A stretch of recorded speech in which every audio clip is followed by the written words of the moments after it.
Hello everyone. Welcome to the today's class. So in toxicology, in clinical toxicology, we are going to start the new topic that is plant poisoning. तो plant poisoning में हमारे syllabus में basically दो type के poisoning के बारे में discuss किया गया है। उसमें से जो सबसे पहला है वो है मशरूम्स पॉइजनिंग और फिर दूसरा है माइकोटॉक्सिन्स पॉइजनिंग। जो मशरूम है उसको जनरली हम कुरमुत्ता बोलते हैं, राइट। उसको ये मार्केट में कमर्शियली अवेलेबल होता है और एडिबल है, हाईली न्यूट्रिशियस माना जाता है, प्रोटीन है, इसलिए लोग इसको खाते हैं। जो जनरली नॉन वेजिटेरियन नहीं खाते उनकी ये अच्छी चॉइस में रहता है।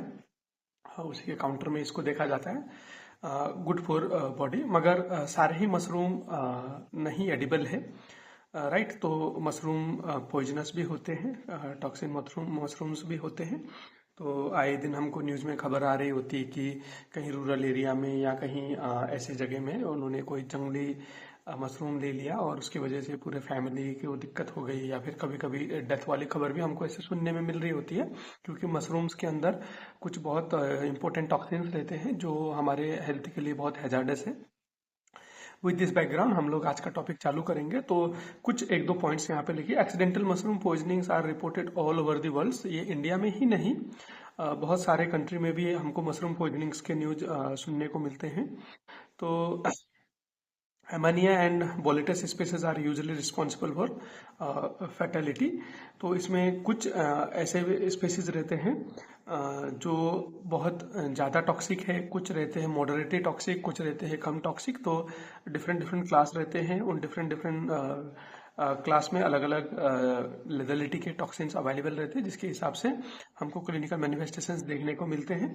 तो ऐसे हम ये समझते हैं कि जो मशरूम है वो बहुत सारे स्पेसीज मिलते हैं। हम आगे एक एक करके देखेंगे। तो more than 5000 varieties of mushrooms are reported in the world. तो 5000 से ज़्यादा वेराइटी के मशरूम्स हैं और उसमें बहुत सारे अच्छे हैं, मतलब जो खाए जाते हैं, जो नॉन टॉक्सिक है, और कुछ हंड्रेड्स जो है वो टॉक्सिक्स है और उससे भी कम बहुत फैटल है। मगर जो ये टॉक्सिक रहते हैं, ये पॉइजनस रहते हैं, ये बहुत ही टॉक्सिक रहते हैं।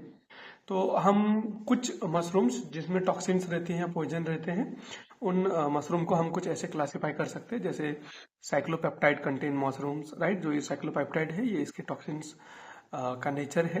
ऐसे ही मोनोमिथाइल हाइड्रोजन कंटेनिंग मशरूम्स रहते हैं, फिर ऐसे मस्करीन कंटेनिंग मशरूम्स रहते हैं, फिर कोपरिन कंटेनिंग मशरूम्स रहते हैं, आइबोटेनिक एसिड कंटेनिंग मशरूम्स, ऐसे ही सिलोसाइबिन कंटेनिंग मशरूम्स, देन ओरेलिन या ओरेलिन कंटेनिंग मशरूम्स, या फिर और किसी मशरूम्स में जीआईटी टॉक्सिन्स भी हमको देखने को मिलते हैं। और इसमें से जो साइक्लोपेप्टाइड्स कंटेनिंग मशरूम रहते हैं वो बहुत ही कॉमनली अवेलेबल है। हमारे चारों तरफ जो मशरूम्स मिलते हैं उनमें जो ये साइक्लोपेप्टाइड्स हैं उसको कंटेनिंग वाले मशरूम सबसे ज़्यादा हमको देखने को मिलते हैं। तो कुछ ऐसे इनमें से टॉक्सिन्स हैं जो हमारे लिए क्लिनिकली इम्पोर्टेंट है, उसको हम देखेंगे। जैसे एमाटॉक्सिन्स हो गया, फेलोटॉक्सिन्स हो गया, वीरोटॉक्सिन्स हो गया, ये सारे साइक्लोपेप्टाइड्स के ही अंदर में आते हैं। जो हमने सबसे कॉमन मिलता है बोल रहे थे, उसमें से एमाटॉक्सिन्स, फेलोटॉक्सिन्स एंड वायरोटॉक्सिन्स। और इनमें से जो आता है ये एमाटॉक्सिन्स जो है वो सबसे टॉक्सिक है। जो भी हमको क्लिनिकल डेथ से लिथलिटी रिपोर्ट करने को रिपोर्ट हुई है या फिर देखने को मिली है, उसमें जनरली एमाटॉक्सिन्स की वजह से सबसे ज़्यादा लिथलिटी हमको देखने को मिली है। तो ये जो मशरूम पॉइजनिंग है ये बेसिकली कैसे टॉक्सिसिटी करते हैं, या इनका जो मैकेनिज्म है टॉक्सिसिटी करने का वो क्या है, वो यहाँ पे हम देखेंगे। तो जैसे ये फेलोइडन रहता है, तो ये फेलोइडन जो है ये मोस्ट रैपिड एक्टिंग टॉक्सिन है। फेलोइडन एक टॉक्सिन है, जैसे एमाटॉक्सिन्स रहता है ऐसे ही एमेंटिन कॉजेज मोर डिलेड मैनिफेस्टेशन। ऐसे जो ये एमेंटिन रहता है ये टॉक्सिक तो है, मगर ये डिलेड टाइप की टॉक्सिसिटी करता है, मतलब लॉन्ग टाइम पे करता है। जबकि जो फेलोइडन है वो एकदम रैपिड करता है और स्पाइक टाइम में करता है। जो एमेंटिडिन है, जो एमेंटिन है, ये एमेंटिन क्या हेपेटिक टॉक्सिसिटी करता है, रेनल टॉक्सिसिटी करता है और सीएनएस टॉक्सिसिटी करता है। तो जो भी हमारे बॉडी में वाइटल ऑर्गन्स है ये उनको टारगेट करता है। ऐसे ही जो फेलोइडिन है ये इम्पेयर सेल फंक्शंस, ये क्या करता है, सेल के फंक्शन को डिस्ट्रॉय कर देता है, उनको इम्पेयर कर देता है, जिसकी वजह से इसकी परमेबिलिटी बढ़ जाती है हेपेटोसाइट्स की स्पेशली, और सेल्स जो है लीक आउट करना चालू होते हैं। इनका जो होमियोस्टेसिस रहता है, इक्विलिब्रियम मैकेनिज्म रहता है, वो डिसरप्ट हो जाता है और जिसकी वजह से लीवर को एकदम इंसल्ट देखने को मिलता है। और इसमें एक हमको एकदम से याद करने वाली चीजें क्या है कि ये जो टॉक्सिन्स है, स्पेशली मशरूम के जो टॉक्सिन्स है, ये पकाने के बाद नहीं डिस्ट्रॉय होते हैं। इसीलिए अगर कोई वाइल्ड टॉक्सिन है या फिर टॉक्सिक अपना मशरूम है, तो ऐसे मशरूम को अगर हम पकाएंगे, बहुत ज़्यादा भी पकाएंगे, तो भी इनके जो टॉक्सिन्स है वो डिस्ट्रॉय नहीं होंगे। ये उतने ही लेदाल रहेंगे जितने ये अच्छे खाने जाने पे होते हैं। तो ये तो हो गया इसका कि ये कैसे हमारे बॉडी में टॉक्सिसिटी करा रहा है। और फिर उसके बाद आती है इसकी जो क्लिनिकल फीचर्स है कि अगर किसी को मशरूम टॉक्सिसिटी हो गई है तो उसमें क्या क्या सिम्टम्स हमको देखने को मिलते हैं। तो बेसिकली जो ये मशरूम पॉइजनिंग है, इसके हमको फेज वाइज में सिम्टम्स देखने को मिलते हैं, जैसे हमने पैरासीटामोल में भी देखे थे, जहाँ पे अपना फेज वाइज सिम्टम आ रहा था। फिर हमने ऐसे हैवी मेटल में भी देखा था, जहाँ पे हमको फेज वाइज सिम्टम आ रहा था। और ऐसे ही जो फेज वाइज सिम्टम रहता है, हमने रेडिएशन पॉइजनिंग में भी देखा था, जहाँ पे हमको फेज वाइज सिम्टम्स आ रहे थे। ऐसे ही जो मशरूम पॉइजनिंग है, इसमें भी हमको फेज वाइज पॉइजनिंग आते हैं। जो पहला फेज रहता है वो प्रिलिमिनरी फेज रहता है, जिसमें एकदम severe abdominal pain, nausea, vomiting, diarrhoea देखने को मिलता है, fever, tachycardia, hypoglycaemia, hypotension, electrolyte imbalance. तो ये अराउंड 24 आवर तक रहता है, 1 से 2 दिन तक रहता है। इसमें क्या होता है कि जनरली जो जीआईटी सिम्टम्स हैं वो हमको एकदम प्रीडोमिनेंटली देखने को मिलते हैं। फिर अपना जैसे टेकिकार्डिया हो गया, हाइपोग्लाइसेमिया होगा, हाइपोटेंशन, जो भी अपने होम्योस्टेसिस मैकेनिज्म वाले हैं, इलेक्ट्रोलाइट इम्बैलेंस, तो वो वाले सिम्टम्स ऑलमोस्ट सारे डिसरप्ट हो जा रहे हैं, तो जिसकी वजह से हमको दिक्कतें हो रही है। तो ये फेज 1 रहता है। तो फेज 2 क्या होता है ना कि जनरली ये लेटेंट रहता है। लेटेंट मतलब इसमें कोई भी सिम्टम्स नहीं रहता है फेज 2 में। तो इसीलिए जो भी डॉक्टर है, हेल्थ केयर प्रोफेशनल है, वो जनरली मिसजज कर देते हैं आदमी को कि हाँ अब ये ठीक हो गया, या फिर जो पेशेंट पार्टी है उनको लगता है कि अब हम ठीक हो गए, तो हॉस्पिटल में ऐसे रह के क्यों टेंशन बढ़ाना है, या फिर क्यों अपना जो मेडिकल एक्सपेंसेस है वो बढ़ाना है, ऐसा उनको लगता है। और वो रिक्वेस्ट करते हैं कि हम डिस्चार्ज होकर घर चले जाएंगे, अब तो आदमी ठीक हो गया। तो ऐसे कुछ सिचुएशंस में आदमी को घर भेज दिया जाता है, जो भी मशरूम पॉइजनिंग होके आया है। और घर भेजने के 1 दिन के अंदर में जैसे लेटेंट फेज खत्म होता है, तो फिर फेज 3 चालू होता है। तो वो टाइम पे जनरली पेशेंट और इवन सीरियस होके और इवन वर्स होके फिर हॉस्पिटलाइजेशन हो जाता है। तो ये इसका जो टिपिकल फेज है उसको हम बोलते हैं लेटेंट फेज या फेज 2। फिर उसके बाद फेज 3 चालू होता है। फेज 3 में बेसिकली जो अपना हेपेटिक सिस्टम है, रेनल सिस्टम है और पेंक्रेटिक सिस्टम है, ये पूरे हैम्पर हो जाते हैं, जिसकी वजह से होम्योस्टेसिस बिगड़ जाता है। हमारे बॉडी की जो नॉर्मल होम्योस्टेसिस है वो भी खराब हो जाती है, और अपना जो सीएनएस है वो भी इन्वॉल्व हो जाता है। आदमी को कन्वर्जन जैसे सीरियस सिम्टम्स दिखने चालू होते हैं, आदमी कोमा में चले जाता है और वो हॉस्पिटलाइज रहता है। ये सिलसिला हफ्ते भर तक चलता रहता है, या फिर कभी कभी उससे ज़्यादा भी चल सकता है, और अल्टीमेटली आदमी की डेथ हो जाती है। ये बहुत ही सीरियस रहता है। जो भी इसमें एमेटॉक्सिन्स है, ये क्या है, ये डिलेड टाइप की पॉइजनिंग कराते हैं, और ये धीरे धीरे बढ़ता ही रहता है। ऐसे ही हेमेटोलॉजिकल इफेक्ट भी आते हैं। फिर सारे जितने भी कोगुलोपैथीज है, अपने क्लॉटिंग डिसऑर्डर है, सारे कुछ देखने को मिलते हैं। आप ये मान के चलो कि जो भी ये मशरूम पॉइजनिंग है, ये लीवर रिलेटेड हो गया, किडनी रिलेटेड हो गया, सीएनएस रिलेटेड हो गया, हेमेटोलॉजिकल हो गया, जितने भी आप इसमें साइलेंट सिम्टम्स हो सकते हो, वो सारे साइलेंट सिम्टम्स आ रहे हैं। ये ऑलमोस्ट ये जो सेल है, सेल को डायरेक्ट टॉक्सिसिटी एक्सर्ट करता है, सेल की परमेबिलिटी को खराब कर देता है। जो सेल का एक नॉर्मल होम्योस्टेटिक मैकेनिज्म रहता है उसको डिस्टर्ब कर देता है, और सेल इंजरी कर देता है, जिससे हमारा सेल रिकवर कर ही नहीं पाता। तो ये कुछ इसके क्लासिकल चीजें रहती है मशरूम पॉइजनिंग में। फिर ऐसे hypoglycaemia, CBS collapse, acute respiratory distress syndrome, polyneuropathy, renal insult, about 2 to 3 mushrooms are enough to kill. तो जो जनरली जो ये मशरूम रहते हैं ना, ये 2 से 3 मशरूम अगर हमने टॉक्सिक मशरूम ले लिए जिसमें हेमेटॉक्सिन है या फिर फेलोइड्स है, तो वो 50% पॉपुलेशन को मारने के लिए काफी। ये हमको बता रहा है कि कितनी मैग्नीट्यूड है इनकी टॉक्सिन्स की। तो ये हमको इसकी सीरियसनेस बता रहा है। तो हम मशरूम पॉइजनिंग हो गई बोल के उसको डायग्नोसिस कैसे करेंगे? पहले तो आदमी को मशरूम ली हुई हिस्ट्री रहेगी, जिसको भी मशरूम टॉक्सिसिटी होके आया है या मशरूम पॉइजनिंग होके आया है, तो उसकी एक हिस्ट्री रहेगी कि उसने मशरूम इंजेक्शन किया है। और जो क्लिनिकल कोर्स है, मतलब जो साइन एंड सिम्टम है, उसमें हमको टिपिकली ये फेज वाइज सिम्टम्स देखने को मिलेंगे। Abdominal, hepatic and renal function test करेंगे हम अगर, तो जैसे अगर हेपेटिक टेस्ट करेंगे या फिर रेनल फंक्शन टेस्ट करेंगे, तो वहाँ पे ये सिस्टम हमको कंप्रोमाइज देखने को मिलेगी। तो इनको हमको कैसे मैनेज करना चाहिए, मशरूम पॉइजनिंग को कैसे मैनेज करना चाहिए, वो चीज़ें अब हम यहाँ पे देखेंगे। तो मशरूम पॉइजनिंग के मैनेजमेंट में जो सबसे हमारा पहला आता है वो आता है स्टेबिलाईजेशन। क्योंकि यहाँ पे फ्लूइड इम्बैलेंस हो जा रहा है, इलेक्ट्रोलाइट इम्बैलेंस हो जा रहा है, हाइपोग्लाइसेमिया हो जा रहा है, कोगुलेशन डिसऑर्डर्स हो जा रहा है।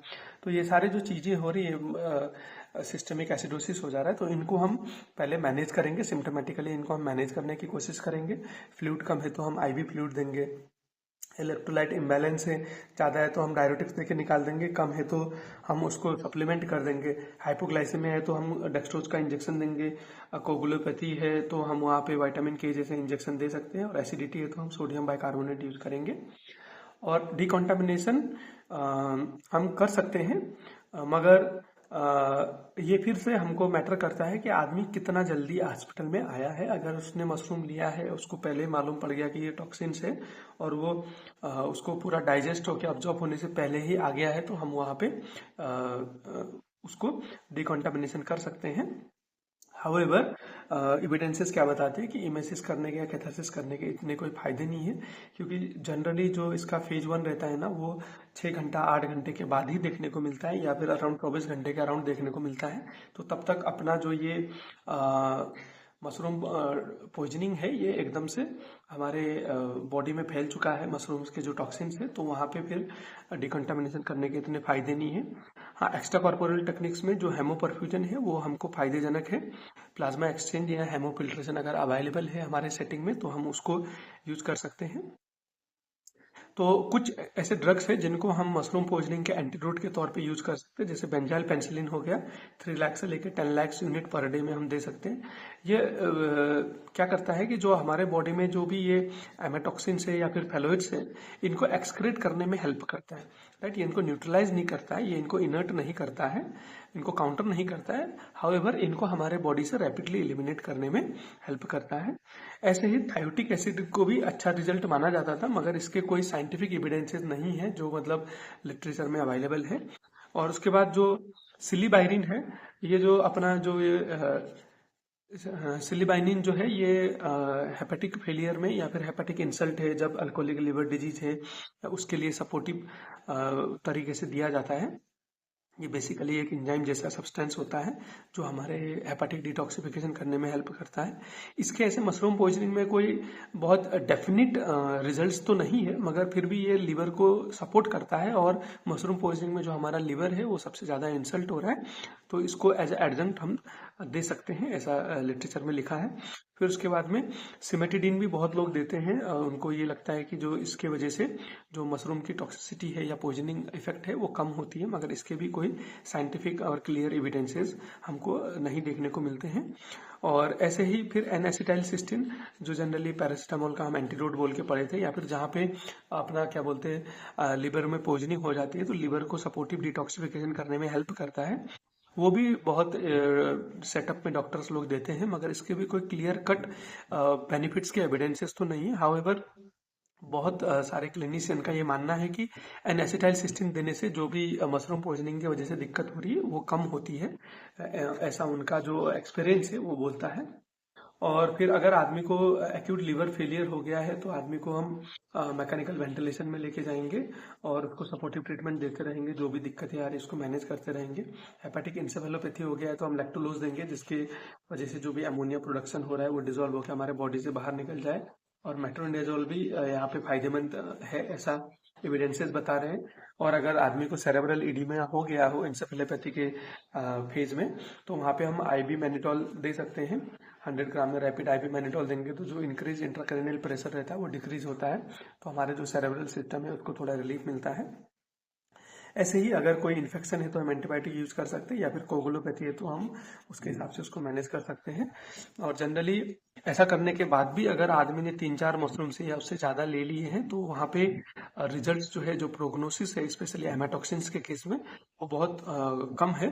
तो ऐसे में हम लिवर ट्रांसप्लांट को वारंट करते हैं। तो कुछ इस तरीके से हम लिवर को प्रोटेक्ट करने की कोशिश करते हैं इसके मैनेजमेंट में, रेनल को प्रिवेंट करने की कोशिश करते हैं, और जो भी इसके टॉक्सिन्स है हम उसको इनहेंस्ड एलिमिनेशन करने की कोशिश करते हैं बेंजाइल पेनिसिलिन देके। ये कुछ इसका मैनेजमेंट हो गया मशरूम पॉइजनिंग का। हाउएवर जो मशरूम पॉइजनिंग होने के बाद जो इसका प्रोग्नोसिस है वो बहुत ही पुअर है, मतलब जो आउटकम है, क्लिनिकल आउटकम है, वो इतना फायदेमंद नहीं है। तो एक बार मशरूम पॉइजनिंग होके हॉस्पिटल सेटअप में आके ट्रीट करने से अच्छा है कि हम पहले ऐसे रिस्की मशरूम्स लेने से बचें। तो उसके लिए हमको कुछ प्रिवेंटिव मेजर्स अपनाने पड़ेंगे और लोगों को अवेयर और एजुकेट करना पड़ेगा इसके रिलेटेड चीज़ें। जैसे कुछ प्रिवेंटिव मेजर्स यहाँ पे मैंने लिस्ट करी है, ये एग्जाम में भी आ सकता है, preventive measures for mushroom poisoning बोल के। तो इसमें क्या है कि do not eat wild mushroom. जब तक हमको मशरूम का पूरा ही नॉलेज नहीं, उसके मॉर्फोलॉजी के बारे में या उसके आइडेंटिफिकेशन के बारे में, हमको ऐसा मशरूम नहीं लेना चाहिए। Take identify mushrooms not the claimed one. कोई बोल रहा है कि नहीं नहीं इसको लेने से कुछ नहीं होता है और वो सेल्फ क्लेम्ड एक्सपर्ट है, तो ऐसे सलाह को हमको नहीं मानना चाहिए। राइट, कोई एक्सपर्ट है, मतलब एजुकेटेड एक्सपर्ट है, अगर उन्होंने आइडेंटिफाई करके उसको कमर्शियली ग्रो कर रहे हैं तो ऐसे मशरूम को हमको कंज्यूम करना चाहिए। बाकी जो लोकल या फॉक एक्सपर्ट रहते हैं उनका क्लेम हमको नहीं मानना चाहिए। ईट फ्रेश मशरूम। और अगर हम बासी मशरूम भी लेंगे ना, जो स्टील मशरूम रहता है, या फिर मशरूम को हम लेके रखेंगे 2-3 दिन तक रखेंगे तो वो भी टॉक्सिक हो सकता है। तो हम बहुत लोग क्या करते हैं ना, मशरूम को लेके फ्रिज में स्टोर करके रख देते हैं, फिर 4-5 दिन बाद लेंगे, तो ऐसा एक्चुअली नहीं करना चाहिए। फ्रेश मशरूम हार्वेस्ट कर लिया है तो उसको जितना जल्दी हो सके उतनी जल्दी उसको कंज्यूम कर लेना चाहिए। Go for commercial mushroom, no experimental with the mushroom. कोई अप्रूव्ड है, जैसे इंडिया में FSSAI है, ऐसे ही अप्रूव्ड अगर मशरूम्स मार्केट में अवेलेबल है तो हम ऐसे ही मशरूम को कंज्यूम करेंगे। जहाँ पे हमको डाउट है, जहाँ पे हमको सस्पिशन है, ऐसे मशरूम को हम नहीं यूज करेंगे, या फिर एक्सपेरिमेंटली चलो देखते हैं, ऐसा मशरूम के साथ एकदम से नहीं करना चाहिए। Get away from self acclaimed mycologist और मशरूम एक्सपर्ट। राइट, मैंने बोला ना, गांव में बहुत लोग रहते, बोले अरे हम 10 साल से कर रहे हैं, हम 20 साल से कर रहे हैं, अरे कुछ नहीं होता है, ये खाया वो खाया, ऐसे बोलने वाले लोग बहुत होते हैं जो खुद को माइकोलॉजिस्ट सोचते हैं कि हम फंगस के एक्सपर्ट हैं। तो ऐसे लोगों की सलाह से हमेशा दूर रहें। Right, do not risk your life based on such hoax claims. Right, ये एकदम जरूरी है हमको समझना। फिर यहाँ पे आता है सम मशरूम्स में be edible in the climatic conditions not others. For example, जैसे अभी मैं इंडिया में हूँ तो यहाँ पे मैं एक मशरूम ले रहा हूँ जो एडिबल हो सकता है। सेम मशरूम माइट बी कहीं डेजर्ट्स में, रेगिस्तान में के एरिया में, जहाँ पे वाटरफॉल बिहेवियर अलग है, सोयल पैटर्न अलग है, वहाँ पे वो एडिबल नहीं हो सकता। या फिर एक मशरूम जो US में एडिबल है वो इंडिया में एडिबल नहीं हो सकता। तो हमको जियोग्राफी के हिसाब से भी मशरूम्स को देखना पड़ेगा कि कौन से रीजन में कौन सा मशरूम एडिबल है। Then some mushrooms are toxic with alcohol. तो कोई मशरूम क्या होता है ना कि जनरली टॉक्सिक नहीं रहते, मगर अगर हम उनको अल्कोहल के साथ या फिर और ऐसे कोई लीवर को धक्का लगाने वाली चीज़ों के साथ कंज्यूम करेंगे तो उनके साथ वो टॉक्सिक हो सकते हैं। तो ऐसे को हमको अवॉइड करना चाहिए। तो सबसे वाइज तो यही है, अगर कोई अल्कोहल ले रहा है, कंज्यूम कर रहा है, तो ऐसे सिनेरियो में जनरली लोग चखना बनाते हैं मशरूम का, तो अवॉइड करना चाहिए उसको। ईट कुक्ड मशरूम। राइट, कुक करने से क्या होता है ना कि मशरूम की जो टॉक्सिसिटी वो तो खत्म नहीं होती है, मगर फिर भी हमको रॉ मशरूम्स नहीं लेने चाहिए, उसमें इवन और ज्यादा लेवल टॉक्सिन्स हो सकते हैं। Okay, in general pure white colour के जो मशरूम रहते हैं, या फिर लिटिल ब्राउन कलर के जो मशरूम्स रहते हैं, और जो लार्ज ब्राउन मशरूम्स रहते हैं, या फिर जो रेड और पिंक कलर के पोर फॉर्मिंग ऐसे मशरूम्स रहते हैं, ये जनरली कैरेक्टर मॉर्फोलॉजिकल कैरेक्टर्स है पॉइजनस मशरूम की। अगर हमको ऐसा मशरूम्स कहीं पे दिख रहा है तो ऐसे मशरूम्स को हमको जनरली अवॉइड करना चाहिए। राइट, इसका सबसे यही है कि कमर्शियली अवेलेबल मशरूम से उनको कंज्यूम करो। आपको मशरूम्स के बारे में कोई आइडिया नहीं है तो do not risk your life to just consume the mushroom. हमारे पास और भी बहुत सारे ऑप्शन है जो हम कंज्यूम कर सकते हैं, नॉट ओनली दी मशरूम्स, तो वहां पे रिस्क लेने की कोई भी जरूरत नहीं है। राइट, तो with this our mushroom poisoning topic is over. Right, before completion of this particular topic I will just revise the today's class. तो हमने मशरूम पॉइजनिंग में क्या देखा कि बहुत सारे मशरूम्स हैं, more than thousands of species, 5,000 से ज्यादा स्पीसीज है, जिनमें से 100 के अराउंड पॉइजनस है, जिनमें से फेटाइल तो और भी कम है। जो बेसिकली हमारे पास बहुत सारे टॉक्सिन्स कंपाउंड कंटेनिंग मशरूम्स है, इनमें से जो एमेटॉक्सिन्स है और फिर फैलोइड है, फैलोटॉक्सिन्स है, ये बहुत ही हार्मफुल है हमारे बॉडी के लिए। तो ऐसे को हमको स्पेशल में रखना चाहिए। मैकेनिज्म क्या है कि ये सेल को जाके इनकी परमिएबिलिटी को हैम्पर कर देता है, सेल्स को डायरेक्टली लीक आउट करना चालू होता है, डायरेक्टली सेल इंजुरी कर देता है। तो जो इसके फीचर्स हैं, फेज 1 फीचर्स में जनरली GIT फीचर्स और अपने मेटाबॉलिक डिस्टर्बेंस के होमियोस्टेसिस मेटाबॉलिक डिसरप्शन के सिम्टम्स आ रहे हैं। फेज 2 में लेटेंट फेज रहता है, जनरली आदमी सिम्टम फ्री रहता है। फेज 3 में जितने भी हमारे वाइटल ऑर्गन थे वो उनका रैपिडली फ्लोटेशन होना चालू होता है, वो वाले सिम्टम्स आते हैं। ऐसे ही इसकी डायग्नोसिस में जनरली आदमी की हिस्ट्री रहती है कि उसने मशरूम कंज्यूम किया है और उसके जो LFT RFT पैरामीटर्स है वो अबनॉर्मल रहते हैं। मैनेजमेंट में हम स्टेबलाइजेशन करेंगे, डिकॉन्टामिनेशन इतना यूजफुल नहीं है, however extra corporal techniques useful है। एंटीडोट हम बेंजाइल पेनिसिलिन को मानते हैं जो एमेटॉक्सिन्स और पेलिटॉक्सिन्स को एक्सक्रीट करने में हेल्प करता है।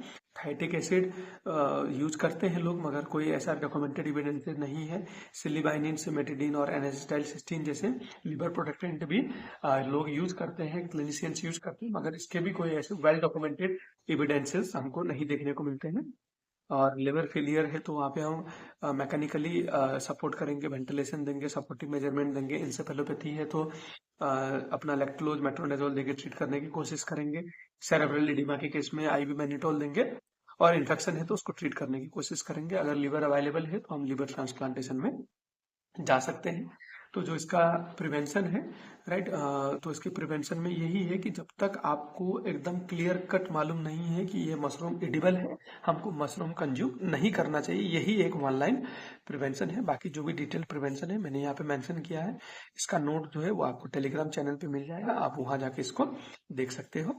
तो thank you for listening today's class. अगर आपको आज के क्लास में कोई भी ऐसा डाउट है, कोई भी दिक्कत है, तो आप कमेंट्स में आके लिख सकते हो और हम इसको आगे जाके भी डिस्कस कर सकते हैं। हैविंग सेड दैट, इसको अच्छे से पढ़ते रहिए। मिलते हैं अगले क्लास में with another interesting topic. Thank you.